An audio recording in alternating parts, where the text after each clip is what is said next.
I really like this case for the value. I'm absolutely going to keep it, but I did want to make a video showing that it's, at least in my opinion, at least on the one I got, this is not IP67 waterproof, unfortunately. So the design is such that all the latches, which again are great for the money, very durable. The latches are only on the front. I feel like there could have been one right back here. Just take this kind of molding assembly and put it in the back here, you know, similar to these other wheels. And it would eliminate the problem that you're seeing right here, which is this 5mm gap in the bottom of the case. And you can see along the front where the 4 latches are. Here's the gap right there. Certainly not 5. Smaller. And actually, these aren't even closed all the way. As you close them all, of course, it'll get better, right? But on the sides, it's a big gap because there's nothing squeezing that there, right? So I measured it because I wanted to see if this was going to be waterproof or not for what I have in here in rainy situations. All right, that's lighting boards. Then I measured this ridge here, and that's 6mm. So really only is 1 millimeter of this ridge is going into the channel up top. And the channel up top, it's gonna be, I can't measure it in real time holding the case and the phone and all, but that is 2 millimeters. The distance between, you know, where the, see if I can get an angle there. Yeah, it's 2 millimeters right here. You can kind of see the angle. All right, 2 millimeters before it hits that rubber.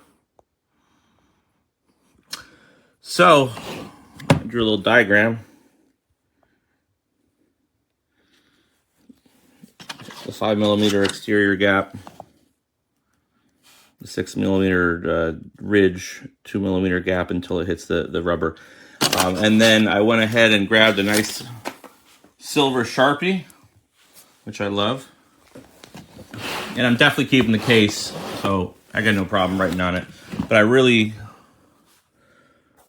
markered up that ridge right there, about 2 inches of ink, 2 inches wide, and you know, put the ink on heavy, and then that's how it transferred. Transferred really hard in one spot. A lot of times it was just very faint, but this is just about 1.25 inches. So there's sections where it wasn't even touching. So because of that, definitely not IP67. I gave it 3 stars. I feel bad.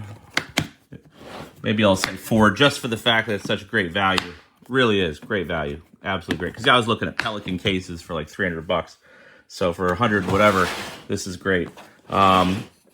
IP67 means it could go into 1 meter of water. So if anyone would want to put this case with its contents into 1 meter of water for at any point in time with that gap, that's why I was getting a little critical on it. But great case otherwise.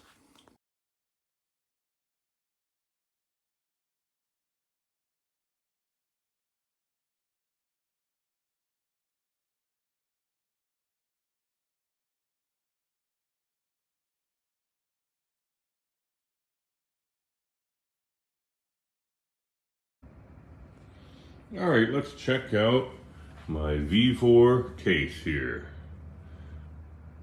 Looks like it's in good shape here. This thing is actually really light, which I like. Fairly strong, a little bit of give here, but that's fine. Latches are solid, and boom, fits my little keytar just perfectly, and a little bit of room for other stuff. Yeah, no issues with this thing. I do have it set up kind of modularly. I can put in some more foam here where I've got another smaller keyboard that I can keep in there. Yeah, no issues with this guy. I certainly would not take this on like a national tour, I don't think, but I would And for gigging around, it's perfect. Yeah, no issues. Thing's awesome. Buy it if you have a keyboard.